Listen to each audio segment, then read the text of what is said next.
Live. My name is Daniela Ogunshaki. Let's move straight to the front pages of the dailies. I'm starting with Vanguard. Vanguard is leading with Bandits now rape our women. Zamfara indigene laments. We are taking the right steps to end it, says government spokesperson. We have sponsors. Suspected bandits tell security personnel. UK places a 20 million naira bounty on 3 wanted notorious kidnappers. Declare state of emergency on insecurity. NBA tells Tinubu, says country under siege by bandits and kidnappers. You can see that story on page 5. And on page 9, airfares. Fears mount over likely shutdown as ticket prices rise. Governor Abiodun votes 5 billion naira to tackle rising cost of food. And according to Lufason on page 16, when a country doesn't refine its crude oil but imports expensive refined products, it will import inflation, and without fuel subsidy will punish its own people. Now on page 29, sport, Pesayiro in talks with NFF over contract extension. Stories above the banner, we have insurance premium income rise 25.9% amid economic hardship. You can see that on page 19. Wigwe, United States provides pictures of crash location as Senate mourns. Edo 2024, Labour Party aspirant back state leadership's position. And on page 13, hardship, we can no longer pacify as subjects, northern monarchs, tell Tinubu. And here there are two pictures, the one right below the banner showing a Bayelsa State Governor, Senator Diri, during his second term inauguration at the Samson Sia Sports Complex in Yenagoa yesterday. And the story right beside it says United Kingdom lawyers can't practice in Nigeria, says federal government and NBA. Now the second picture right below the leading story is showing a special advisor to the governor of media, Mr. Kayode, head of service, Mr. Kolawole, Governor Dapo Abiodun, Secretary to the Ogun State Government SSG, Mr. Tokumbo Talabi, and Deputy Chief of Staff to the Governor, Mr. Oluwatomi Taiwo, at a press conference by Governor Abiodun to announce palliatives to the residents of Ogun State in Abeokuta to tackle the hardship yesterday. Now moving on, we move to the Guardian. Guardian is leading with Forex crisis pushes petrol subsidy. Forex crisis pushes petrol subsidy to 907.5 billion naira monthly. You can see that on page 6. And here there's an infograph that is talking about the inflation. And on page 3, we can no longer pacify Nigerians over hunger, hardship. Sultan warns retail investors in slush as fresh delisting plans near conclusion. APC INEC tender conflicting document at Bayelsa Global Petition Tribunal. UK places a 20 million naira bounty on 3 wanted kidnappers in Abuja. Troops bust illegal weapons factory in Plateau. Senate begins constitution review as reps canvass return to parliamentary system in 2031. Out of school children epidemic and 68 billion naira UBEC fund. Electricity tariff to double as federal government considers hike over debt burden. You can see that on the panorama page 2. Now the Punch. Punch is leading with Tinubu. Governors meet over food crisis as emirs, NBA lament hardship. President, governors meeting to proffer solutions. Monarchs, NBA lament economic crunch and insecurity. Federal government distributes free 42,000 empty grains. Ogun governor rolls out over 5 billion naira intervention plans. Stories are below on page 27. Technical problems threw 40 Ogun communities into darkness. That's according to IBEDC. Sowolu begins 750 million naira trader money payment. Stories above the banner. Flying Wigwe, others in bad weather. That's according to United States aviation lawyer Adeboye Sanwo-Olu Adiola Adelusi Adeluyi visits a deceased parent. Lastly, on the Punch newspaper, federal government to borrow over 2 trillion naira via bonds. That's from the MO. You can see that on page 23. And lastly, the Nation. Nation's leading story says federal government releases 42,000 metric tons of grains to ease food crisis. Vulnerable persons get a top priority. Ogun Oke's 5 billion intervention fund. You can see that on page 2. And the other measure says a recapitalization of the Bank of Agriculture, provision for National Agriculture Fund, subsidy for fertilizers, capturing of farmers and their geolocations. So we will give 750 million naira to 15,000 traders. NBA to challenge Nigeria United Kingdom MOU. You can see that on page 3. Still on page 3, Tinubu for African Union Summit. And stories above the banner, we have Sultan emirs seek urgent action on insecurity and joblessness. APC governors caution PDP colleagues against incitement. 50 shops gone in Lagos gas blast. Fatima, Jonathan Obasanjo governors at Diri's inauguration. And lastly, on the Nation newspaper, battle for Edo ticket, 12 APC aspirants face direct primary. You can see that on page 6 of the Nation newspaper. And that's all we have on the front pages of the dailies this morning. Join us after the break for the analysis. Welcome back. If you are just joining us, this is Today in the News on Vanguard Live. My name is Daniela Ogunshakin. Joining us to analyze the front pages of the dailies this morning is Mr. Oludare Mayowa. He's the publisher of Global Financial Digest. Good morning, Mr. Mayowa. Good morning, Daniela, and thanks for having me today. Yes, thank you for joining us. Let's move straight to the front pages of the dailies this morning. Now we're talking about the bandits. A bandits attack on rural communities in Zamfara. They've taken another dimension as the hoodlums now concentrate in raping women and girls in their families' home. And this also came on a day suspected bandit arrested by the FCT command of the Nigerian Security and Civil Defense Corps (NSCDC) and personnel of the 176 Guards Battalion of the Nigerian Army told their interrogators that they had sponsors. You know, I'd like to recall the statement made by former President Tinubu years back, when he said Boko members and his cabinet. You know?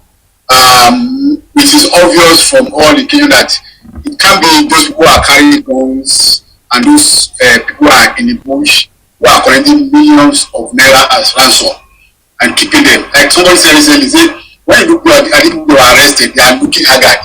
They're not looking like people who have 10 million, 5 million in their accounts to spend a lot of it. And they can see ransom now is reading from 70 million, 100 million and the rest. That means there's somebody somewhere who's buying a gun for these people, who are pushing them to the system, who are collecting this money, and you are paying these people like a worker. And it's obvious. And unfortunately, I'm sure that probably the security agents are aware of this information. If you recollect in the last administration of Muhammad Buhari, we are told that they are going to publish the list of sponsors of terrorism, banditry, and the rest. Up till now, we have not seen the list, we have not seen the published, we have not seen them unravel. That means that these are highly placed people inside.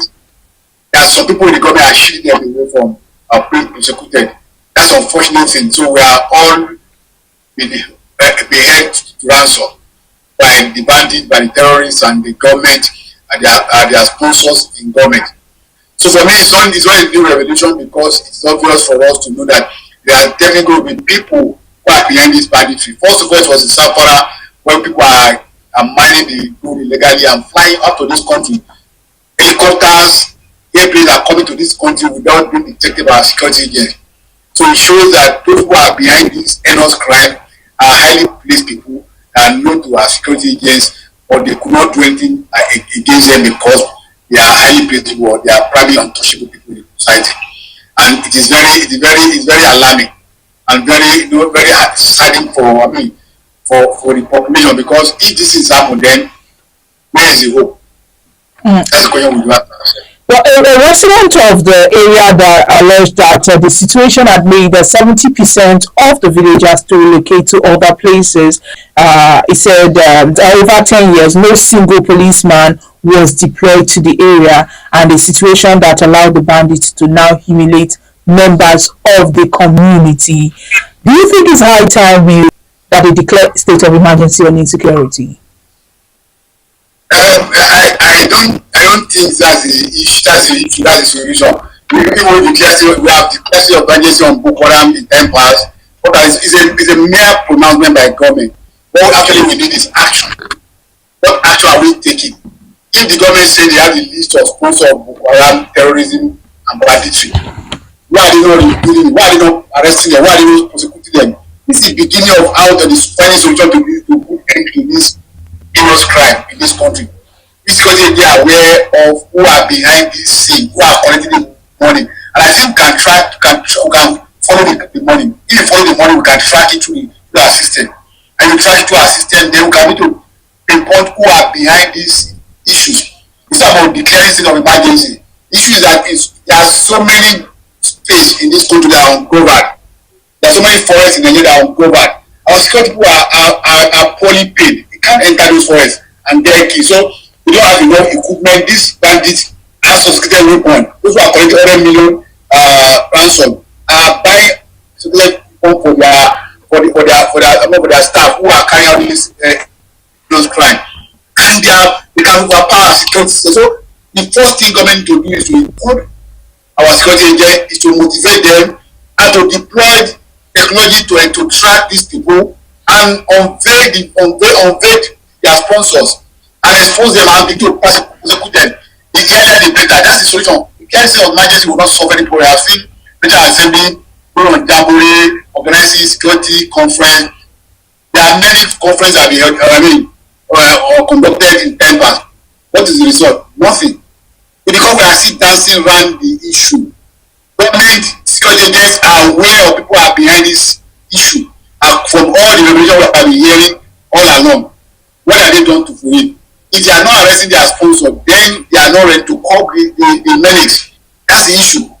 Until the government is ready to summon the people to arrest, prosecute those who are sponsoring these bandits, then we are not really trying to face these challenges at all in any way. So I don't see what is the declaration can do for this. And in time past, many people were against repentant Boko Haram being integrated back into the community. Well, Borno State government on Wednesday said that they want 160,000 repentant Boko Haram insurgents can't return to killings because they saw an oath with the Quran. What do you think about this? No, so now when I hear something like this, I just laugh because it's a very laughing matter. What about our governors or our public officials who, when they are being sworn to, have their only Bible in their hand, their only Quran in their hand, sworn to read? But yes, they go ahead and steal our money and loot the economy. What has it got to do? We have made mockery of religions in this country to the extent that people are saying they are sworn to Quran, so they are not going back to. These people don't believe in Quran, they don't believe in Bible, they don't believe in religion, they don't believe in any God. Because if they believe in any God, they won't be doing what they are doing, they won't be killing people in the first instance. So I don't believe that these people are repentant. So somebody has killed over 20 people who are wicked, who are raped people, and then you are rehabilitated to the society. And it is a wrong mercy being applied to what we are facing today. And that's still confirm or portray the fact that people who are behind this crime are known to government, are highly placed people. Because what is the sense of saying, okay, somebody is armed robbers? Oh, we have killed so many people, and now we are radicalize the person and we turn it back to society. It's as saying that you are giving amnesty to people who have not repented. They let the bush, probably they are part of their trying to infiltrate the system by saying, okay, release member of their group militia to decide, okay, we are repented, so rehabilitate us and move us to the system. Instead of the people, these are the people who are spies in the community, who are showing their directions in the community, where to attack, where not to attack. So government is applying wrong mercy to a point that's going to consume Nigeria if action is not taken. That's the way I look at it. You can't say you are somebody who has taken harm against his country and say you are radicalize them and absorbing them to military, to police, to society. It is a wrong mercy. And government to shame taxes. Otherwise, then we just raise our hands up and surrender to whatever is happening around us. Well, still talking about these kidnappers, FCT Minister Yeson Wike yesterday placed a 20 million naira bounty on information that could lead to the arrest of three suspected and notorious kidnappers terrorizing the areas. And according to him, every day is for the thief and one day is for the owner of the house. So, do you think the 20 million naira bounty will help in any way? A method apply wrong medicine in a way. Same way you have just put in that case that you don't know what you are doing. 20 million bounty over a bandit who are collecting 100 billion, who can die somebody and pay them 50 million, 20 million government is offering them. I don't see. I mean, I don't see this solving the issue. I don't see this thing solving the issue. I just be laughing at Nigeria, laughing at our leaders, laughing at our system that we're not willing to solve the problem. It's not about placing bounty over bandits. It's for us to motivate our security agent. It's for us to work through the system. It's for us to fish out those who are behind this heinous crime. And how do we do that? By deploying intelligence, by deploying technology, by deploying aircraft to search the forest, by deploying all manner of gadgets by need to fish it to the forest and bring them to book. Try them, set up a tribunal that can try them within 2 months and enact a legislation that could make payment for people who are participating in this heinous crime. These are the measures government need to take, not the government, a minister or a governor going to come and say, okay, we are 20 million bounty upon somebody. It's not work. So these people are receiving 100 million in ransom daily, and they can buy their way, they can compromise any system. Interest is not taken. So we need to take decisive steps. That's what the government to do. We are government to sit down and devise the method to solve this problem. Yes, there are bandits all over the place, but people are deploying technology that can map up the entire country and find specific location of these people and put them out of that place and feed them out and wipe them out. No, in few seconds with precisely reaction, and we will reduce this drastically. But do we have the willpower to do it? No, we are not. The government seems not to have the willpower because from all intelligence, from all the report, the sources are known to people, are known to government, are known to security agents, according to what we have been hearing, we have been hearing all along. Yet they are not taking decisive step. It's just dancing on the issue that as you see that as you say that's the only way. Otherwise, if you are ready for action, we will take action and will reduce this crime to barest minimum within months. Another issue that the people are facing is the hardship.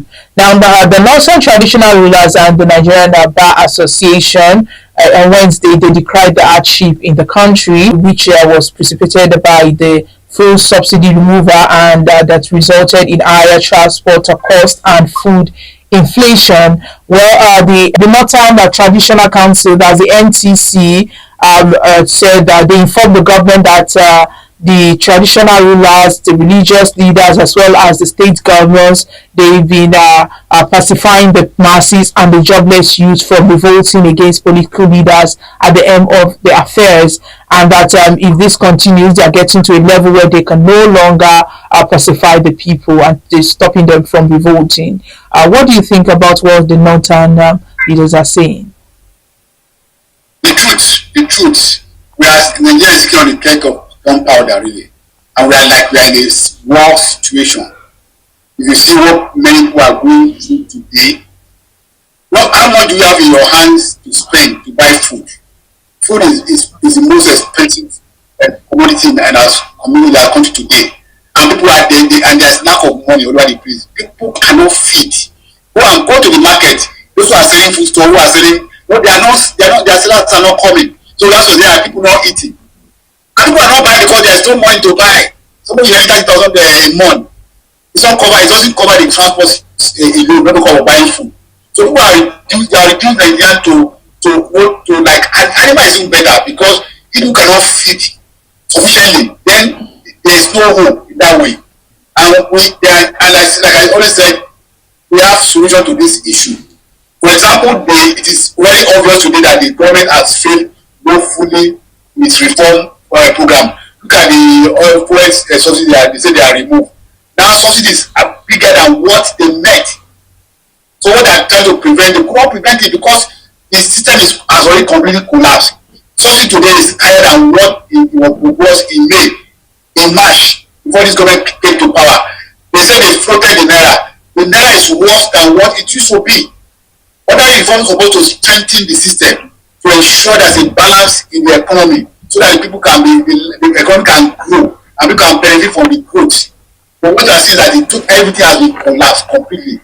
Now government has gone back to subsidy where they are running away from because they did not do their own work to put in place proper mechanism that could back their system, that could support their system to make it to succeed.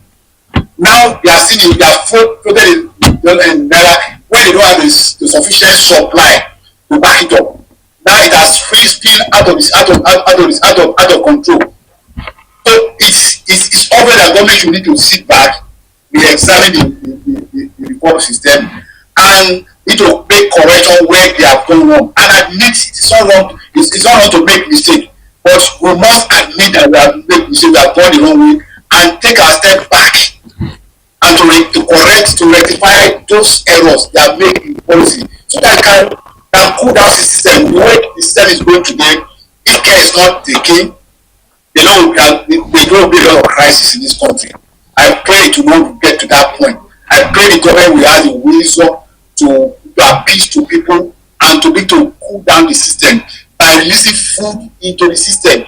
If cost of food is not going up in this country today, we see our problem, we see our challenge, we should be able to be manageably. But as long as people get out of people's hand, they are creating a serious crisis in the system.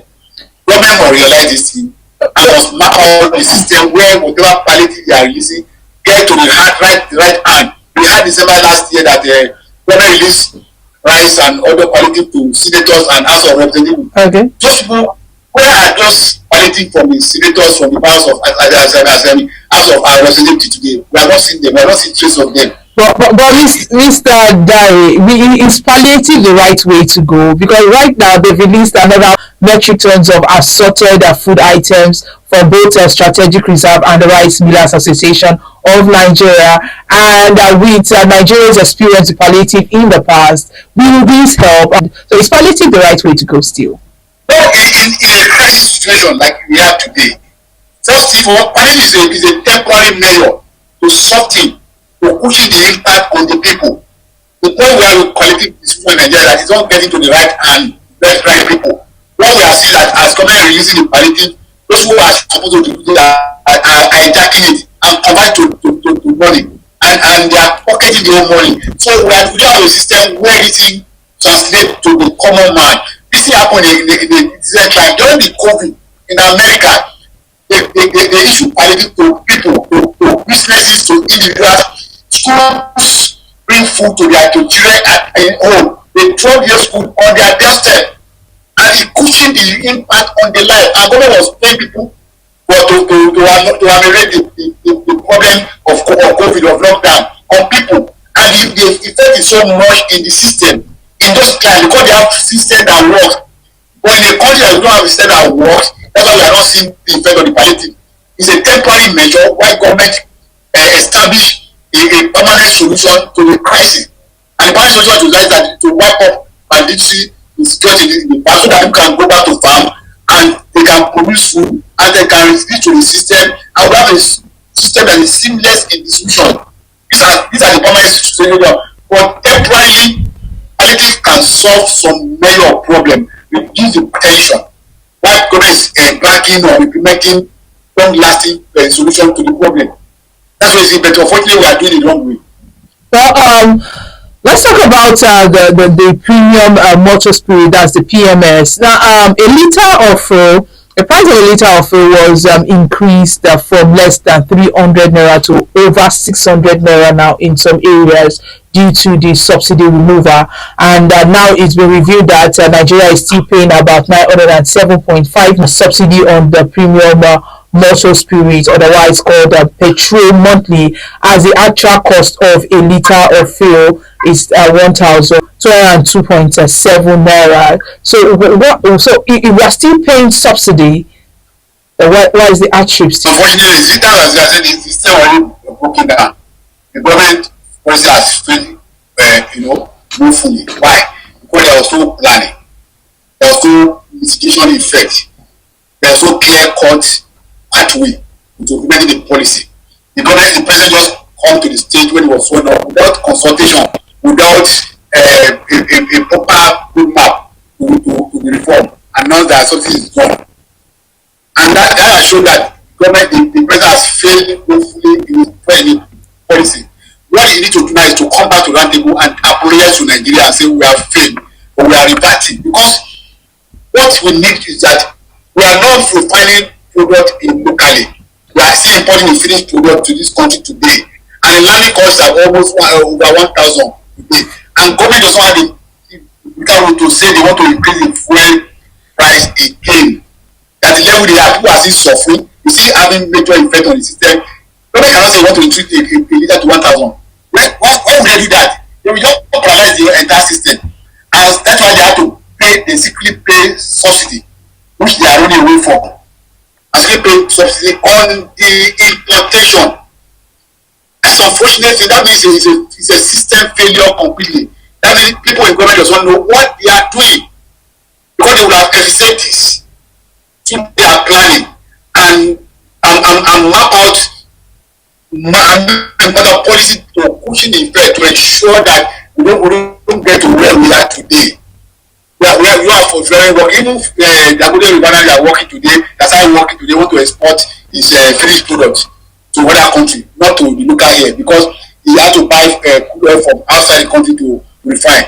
So we don't plan for this. Government did not plan for this. And we are finding ourselves in a mess. Government is finding itself in a mess.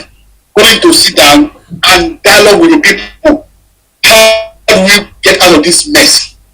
That's exactly what the government should do now. Because it's already, everything is already falling fully, their laps. Because of lack of planning, lack of intelligence in handling the policy. So they can't increase the fuel prices. Yeah, they are paying their subsidy. Yeah, they are running away from paying subsidy. They have to borrow money to pay subsidy now, worse than where we used to be. The road that they achieve. That's the question we need to ask them. Let's send this enlightened to Mr. and Mrs. this morning, and the first person speaking is Mr. Mr. says that 20,000 naira for a pot of soup. I thought it was 15,000. And Mrs. replied, "You thought. If you don't complete the money, it will remain food for thoughts." So the money, the food is going to be hanging in here without standing on the table. Yes. So it's a balance. Someone have to balance the account. Yes, everything has increased now in the market. Everything has increased now in the market. Now you can't. Yeah. Even the crisis faced by families. Even the promo that the government wanted to ban is now expensive. People are not buying meat. They are not buying protein. People are the frozen food sellers. How many people are coming to them? People are not buying because there's too much to buy. People are just devising means to survive. People are just surviving like animal in a drought situation, and it's a worse situation a woman can find themselves. And unfortunately, those people are in government. They are not aware because they are living life on our economy. They are still spending money as if Nigeria is a very rich country. They are still squandering our resources as if there's no hunger in the country.